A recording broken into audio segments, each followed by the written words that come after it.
Mitt navn Anna. Jeg ble født i en fattig landsby. Livet var alltid hardt, drømmer virket langt borte. Moren min var snill, hun jobbet hele dagen. Hun var alltid trøtt, men hun ga aldri opp. Vi bodde i et lite hus med bare ett rom. Ikke varmt vann, ikke klart lys. Jeg sov på gulvet med et gammelt teppe. Taket lekket, men jeg klaget aldri. Da jeg var 14 år begynte jeg å jobbe. Jeg vasket opp. Jeg bar tunge sekker. Jeg vasket markedet. Jeg tok hvert lille arbeid jeg kunne finne.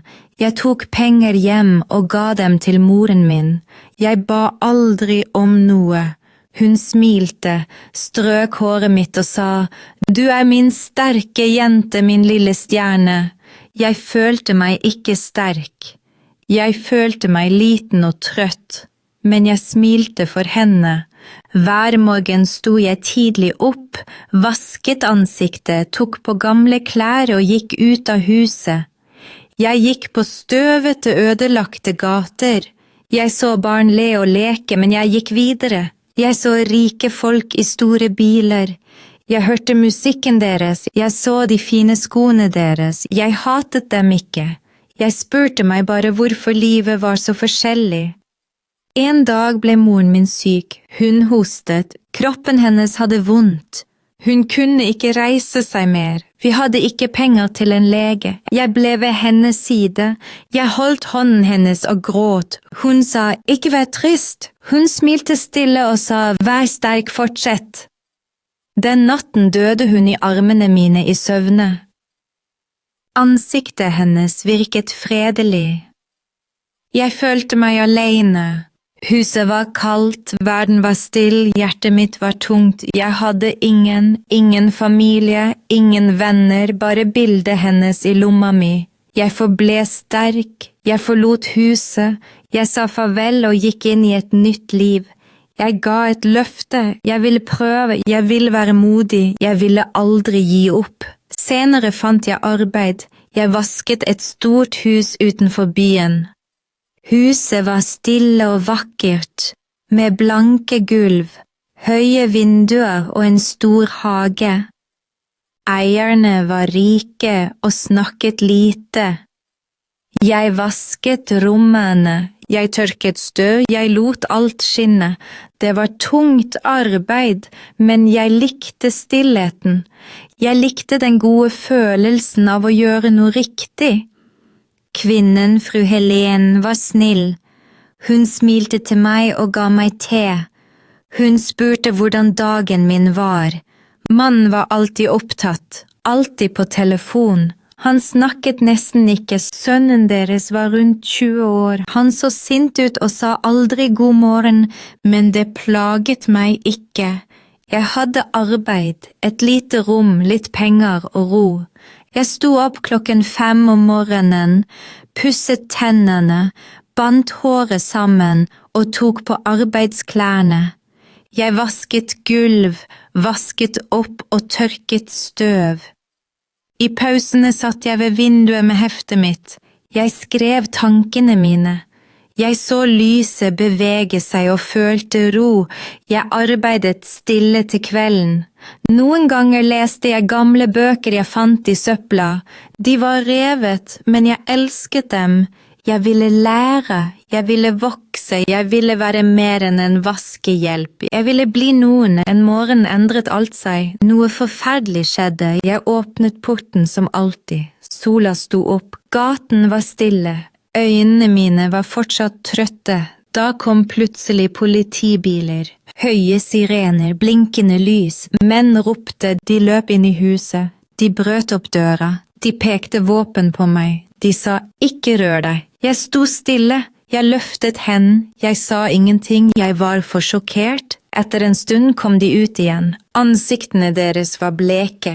De så redde ut. De sa at familien var død. Alle i huset lå i blod. Jeg følte meg syk, hendene mine skalv, beina var svake, jeg kunne knapt puste, politiet så på meg. De ropte spørsmål, jeg prøvde å svare, men de hørte ikke etter. De tok meg, dro meg inn i en bil. Jeg hadde fortsatt på arbeidsklærne mine. De sa at jeg var den eneste der. Kameraene virket ikke, ingen hadde sett noe. Jeg sa at det ikke var meg. Jeg tryglet, gråt, men det betydde ingenting. De tok fingeravtrykkene mine. De ransaket rommet mitt. De fant ingenting, men de sa at det var blod på hendene mine. Døra var ikke brutt opp. De sa at jeg var i huset. De viste meg bilder av blod, smerte og skrekk. Jeg dekket øynene mine. Jeg ville våkne, men det var sant. Spørsmålene tok ikke slutt. Ansiktene forble kalde, harde, alvorlige. Jeg sa at jeg bare var en vaskehjelp. Jeg hadde ingen våpen, intet hat, ingen grunn. Jeg sa at jeg likte familien, at fru Helen var snill, men de trodde meg ikke, de skrev rapporter, de lukket saken raskt. Jeg var alene, uten familie, uten venner, uten hjelp. De ga meg en forsvarer. Han brydde seg ikke, han gjorde ingenting. I retten så jeg meg rundt. Ingen var der for meg. Jeg reiste meg og sa at jeg var uskyldig. Men stemmen min var svak. Dommeren virket lei. Juryen så trøtt ut. Advokaten min forsvarte meg ikke. Da hørte jeg ordet skyldig. Jeg hørte livstid. Jeg falt til bakken. Jeg var bare 3 år. Ingen gråt, ingen ropte, ingen brydde seg. Vaktene førte meg bort. Dørene lukket seg. Et nytt liv begynte. Fengselet var kaldt, mørkt, høyt, men også fullt av stillhet. Dører smalt. Nøkler klirret, vaktene skrek, lys blinket. Jeg hadde ingen ord, ingen smil, ingen styrke, bare smerte. Cellen min var liten. En seng, et toalett, et ødelagt lys, en tung dør. Madrassen var tynn. Teppet var grovt, putten var flat, ingenting var mykt. Jeg delte cellen med en kvinne. Hun snakket ikke mye, hun så på meg. En dag spurte hun, hvorfor er du her? Jeg sa, jeg gjorde det ikke. Hun lå. Hun sa, vi sier det alle. Så snudde hun seg og sovnet. Den natten sov jeg ikke. Jeg stirret i taket. Jeg husket stemmen til moren min. Hun sa, selv i mørket kan du finne lys. Jeg holdt fast i ordene hennes, i kjærligheten hennes, i håpet hennes. Jeg ville ikke dø inni meg, jeg ville ikke bli et spøkelse, jeg ville leve. Så jeg reiste meg, vasket ansiktet, pustet dypt og ga meg selv et løfte. Jeg skal overleve, jeg visste ikke hvordan, jeg hadde ingen plan, men jeg hadde en ting, minnet om henne. I fengsel går tiden sakte. En time føles som en dag som en måned, et år som en evighet. Hver morgen sto vi i kø.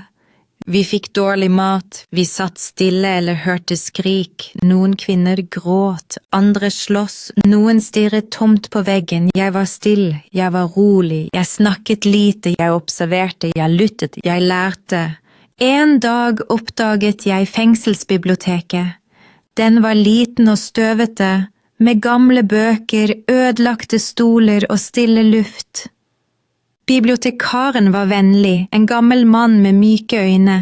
Han stilte ikke mange spørsmål, han ga meg bøker, før lette så tyngre. Dag etter dag leste jeg.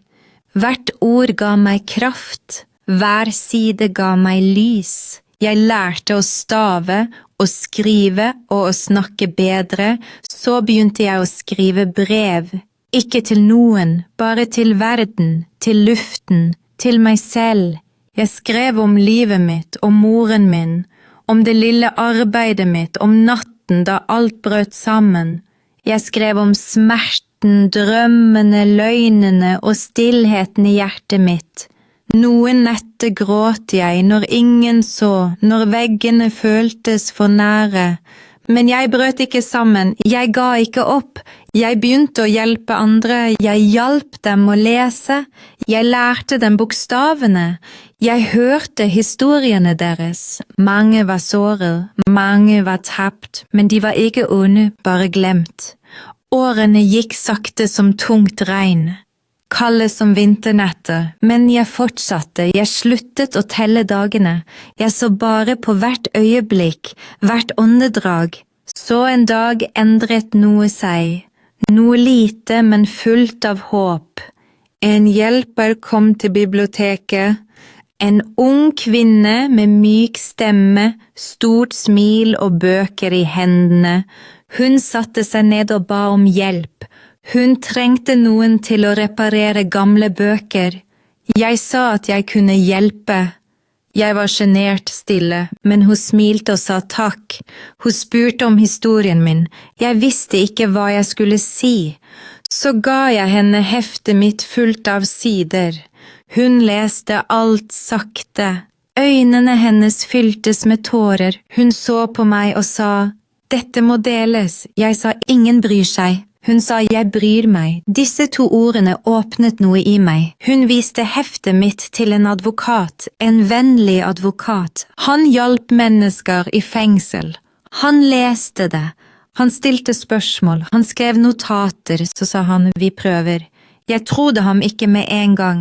Jeg hadde hørt mange tomme løfter før, men han kom igjen og igjen. Han spurte etter papirer, rapporter, bilder og fingeravtrykk. Han leste alt. Han sa at noe var feil, historien var falsk, sannheten var skjult. Han og teamet hans fant noe. DNA på knust glass, på dørhåndtaket, på en kopp. Det var ikke mitt, det tilhørte en annen, noen familien kjente. En venn av sønnen, han hadde problemer. Narkotika, penger, løgner, han flyktet etter forbrytelsen, han endret navn, han dro langt bort, men sannheten forblir ikke skjult for alltid. Som lys gjennom sprekker finner den en vei. En dag kom advokaten til meg i biblioteket, hendene hans skalv, han smilte, han sa du skal hjem. Jeg lot boka falle som jeg holdt.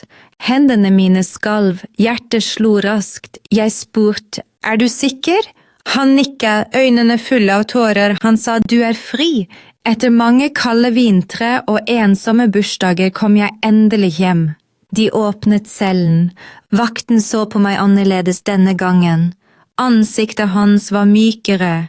Jeg gikk gjennom gangen. Noen kvinner klappet, andre gråt, noen hvisket, du klarte det, andre sa, glem oss ikke. Jeg nikket, hjertet mitt var fullt. Jeg satte foten ute for første gang på mange år. Sola berørte ansiktet mitt. Jeg hadde ingen pose, ingen frakk, ingen koffert, bare heftet mitt og et dypt åndedrag. Ingen ventet på meg, ingen mor, ingen venn, intet hus, bare himmelen. Men jeg følte meg ikke tapt, jeg følte meg levende, jeg følte noe jeg hadde glemt, friheten. Jeg sa til meg selv, dette er ikke slutten, dette er bare begynnelsen. Jeg sto foran fengselet. Sola skinte, luften luktet godt, ingen var der, ingen familie, ingen ropte navnet mitt. Jeg hadde ingen telefon, ingen penger, bare et hefte i hånden. Jeg så opp mot himmelen og smilte litt og begynte å gå. Byen virket ny. Mennesker gikk fort, bilene kjørte forbi. Jeg hørte musikk i det fjerne. Barn lo, fugler fløy over meg. Jeg satt meg på en benk, jeg så på menneskene som levde. Jeg følte meg merkelig, glad og trist, full og tom. Beina mine gjorde vondt, magen rumlet, men hjertet slo fortsatt. Jeg ba en mann om vann, han sa ingenting og gikk, så jeg en liten butikk med brød i vinduet. Jeg gikk inn, en kvinne sto bak disken, hun så vennlig ut. Jeg sa, vær så snill, jeg er sulten, jeg har ingen penger. Hun så på meg et øyeblikk og ga meg et lite brød. Hun helte te i en kopp med en liten mus på og sa, sett deg, spis, hvil. Jeg takket henne. Jeg holdt på å gråte. Jeg hadde ikke følt vennlighet på lenge. Teen var varm, brødet var mykt, og jeg følte håp igjen. Jeg sa til henne, jeg kommer tilbake og betaler deg en dag. Hun smilte og sa, du har allerede betalt med vennlighet. Jeg forlot butikken med varmt hjerte. Hvert skritt føltes som et nytt kapittel. Den natten hadde jeg ikke noe sted å sove, så jeg gikk til jeg fant en liten kirke. Døra var åpen. Inne var det stille, ingen var der, bare jeg. Jeg satte meg bakerst, trøtt og kald. Jeg la meg på gulvet og holdt heftet tett. Jeg lukket øynene og hvisket takk. Neste morgen våknet jeg tidlig. Jeg strakte armene og smilte. Så gikk jeg til en liten park for å finne arbeid. Jeg spurte folk, trenger dere hjelp? De fleste sa nei. Noen så ikke engang på meg. En mann sa jeg måtte gå.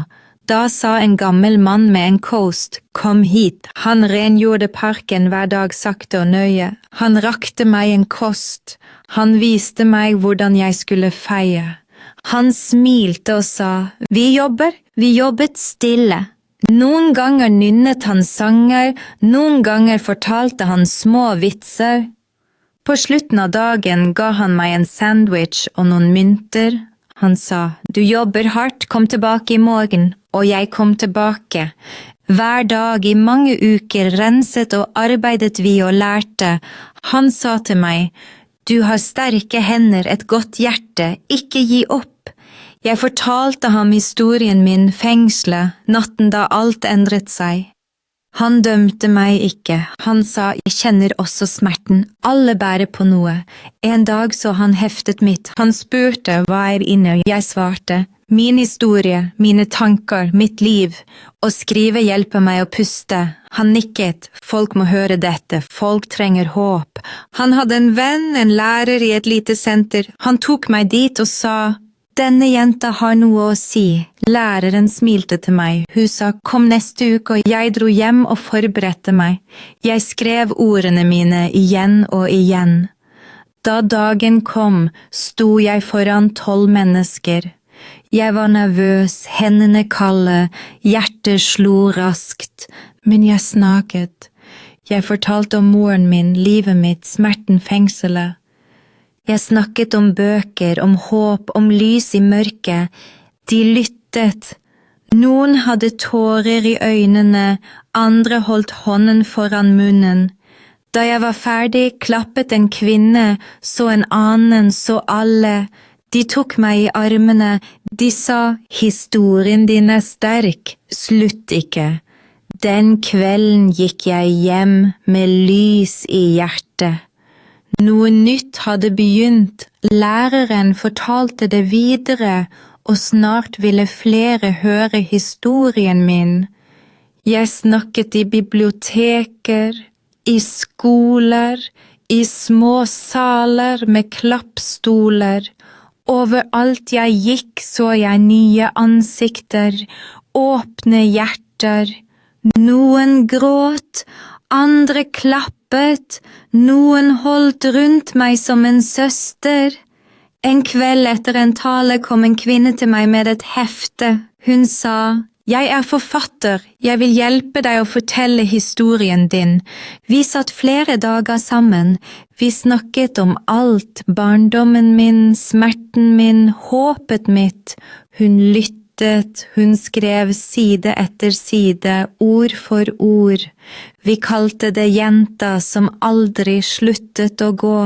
Det passet. Et lite forlag sa, denne historien må deles. Jeg trodde det ikke først, men en dag så jeg navnet mitt på omslaget. Jeg holdt boka i hendene og gråt. Jeg kunne ikke snakke. Boka kom sakte ut, en kopi etter den andre. Folk leste den, folk delte den, fremmede skrev brev og meldinger til meg. En kvinne sa, datteren min er i fengsel, historien din har gitt meg håp igjen. En annen skrev, jeg ville gi opp, men ordene dine hjalp meg å fortsette. Historien ble større enn alt jeg hadde sett for meg. Jeg ble invitert til å snakke på arrangementer, på scener foran folkemengder. Jeg sto der ikke som en stjerne, men som en som overlevde. Jeg sa til dem, smerten er ekte, men håper også dere er ikke alene. Noen trodde meg ikke. De sa, dette for trist for mye flaks, men de fleste trodde det. De gråt, de takket meg, de tok hendene mine og sa, fortsett. Verden hørte ikke bare meg. Den hørte alle de som blir glemt, og jeg ga et løfte. Jeg skal fortsette å snakke for dem som ikke kan. Dagene gikk, ukene ble til måneder. Flere og flere hørte historien min. Jeg begynte å reise til fjerne byer, til steder jeg aldri hadde sett. Det var ikke lett. Jeg var alene i nye rom, på nye gater, men jeg følte meg sterk, jeg følte meg levende. Hver person jeg møtte, hvert ord jeg delte, var som å bygge noe nytt. Jeg møtte andre mennesker som meg, mennesker som hadde lidd, men som sto fortsatt. En mann som het Daniel hadde opplevd verre enn meg, men han smilte hver dag. Han sa fortiden bestemmer ikke hvem vi er, det måten vi går videre på. Disse ordene ble i hjertet mitt. Jeg delte dem med andre så ofte jeg kunne. Boken min vokste videre. Folk leste den, delte den, ga den videre. Jeg begynte å få meldinger fra langt borte, fra mennesker i andre land, på andre språk. De sa, jeg føler meg sett, jeg føler meg hørt, jeg føler meg mindre alene. Det var som en drøm. Men jeg visste at det ikke var det. Det var ekte. Det var nå livet mitt. Noen dager var tunge, noen dager var jeg trøtt. Jeg spurte meg selv, dette virkelig min historie, mitt liv? Men hver gang noen sa takk til meg, visste jeg svaret. Ja, det ekte, det min oppgave. Derfor fortsatte jeg. Jeg ble invitert til større arrangementer, i lysere saler, foran flere mennesker. En gang talte jeg på et universitet foran hundrevis av studenter, morgendagens ledere. Jeg delte historien min, smerten min, håpet mitt og hvorfor du aldri må gi opp. Etter talen kom en ung kvinne til meg, med tårer i øynene. Hun holdt meg tett og hvisket, «Du har endret livet mitt, jeg var i ferd med å gi opp.» Disse ordene betydde mer enn alle scener, alle bøker, all applaus. Jeg visste da at det ikke handlet om berømmelse eller penger. Det handlet om hjerter. Å berøre et eneste liv betydde alt. Det var den sanne belønningen. Jeg husker fortsatt første gang jeg gikk på en stor scene. Hendene mine skalv, hjertet slo hardt i brystet. Jeg kunne knapt snakke, men jeg tenkte på veien min, på smerten min, og jeg begynte å snakke. Jeg snakket om å være sterk, om mørke netter og nye morgener, om håpet som aldri forlot meg, selv når alt annet gjorde det. Etter denne talen endret noe seg. Folk begynte å kalle meg en heltinne, men jeg følte meg ikke slik. Jeg var bare en jente som aldri sluttet å gå videre. En jente som ikke lot verden stjele håpet hennes. Jeg ønsket ikke å være berømt. Jeg ønsket bare å dele det jeg hadde lært. Flere invitasjoner kom, og med dem flere spørsmål. Hvordan overlevde du? Spurte de. Svaret var enkelt, men vanskelig å forklare. Det handlet ikke om styrke, det handlet om å holde ut med troen på at ting kan bli bedre, at tristhet ikke varer evig, at jeg ikke var alene. Og når jeg delte det, så jeg det i øynene til folk. De forsto, mens jeg reiste mer, så jeg smerte på mange steder. Jeg møtte mennesker som kjempet for mat, for frihet, for familien sin. Jeg så barn uten hjem, mennesker som bodde på gata, mødre som ventet på sønnen sin i fengsel. Jeg forsto at historien min ikke var den eneste som telte. Det fantes så mange historier som verden måtte høre, så ga jeg et nytt løfte. Jeg ville hjelpe andre, ikke bare snakke. Jeg startet en liten gruppe, et sted for mennesker som meg, tapte, sårede eller glemte. Vi ga støtte, vi delte våre historier, og vi ga håp. I begynnelsen var det lite, men det begynte å vokse. Folk begynte å tro igjen. Jeg besøkte fengsler, snakket med familier. Jeg hørte smerten deres og delte min egen. Jeg sa til dem, dere er ikke alene, dere teller. Hver gang jeg ga et lite lys til noen, følte jeg at mitt eget hjerte ble mer helt. Det var ikke lenger bare min vei, det var vår, sammen. Jeg møtte unge jenter og gutter som hadde opplevd så mye. Noen hadde mistet alt. Noen hadde vært i fengsel. Noen var redde for å drømme. Jeg sa til dem, dere kan endre historien deres, dere kan reise dere igjen, og de trodde meg. De gikk sakte fremover med mot. En dag fikk jeg et brev fra en mor. Sønnen hennes var i fengsel. Hun skrev, «Du har gitt meg håp igjen, han skriver igjen, han drømmer igjen.» Dette brevet fikk meg til å gråte fordi det ikke lenger bare handlet om meg. Det handlet om oss alle. Jeg skrev videre, jeg snakket videre, jeg hjalp videre. Jeg visste ikke hvor det ville føre meg, men jeg visste at jeg måtte fortsette. Hver gang noen fant håp i ordene mine, var alt verdifullt. Jeg var ikke lenger bare jenta som ble låst inne. Jeg hadde blitt mer. Årene gikk, jeg møtte flere mennesker, jeg hørte flere historier, jeg delte mer håp. Hver dag lærte jeg noe nytt om styrke, om livet, om helbredelse. Jeg overlevde ikke bare mer, jeg ledet andre, og i hvert smil, i hver gledeståre, så jeg grunnen til at jeg fortsatt var her. Gjennom smerte fant jeg mening. Gjennom lidelse fant jeg fred. Jeg hadde gått gjennom mørke, men nå levde jeg i lys. Takk for at du er med i Norsk Fortellinger. Ikke glem å like, abonnere og fortsette å lære med fortellinger.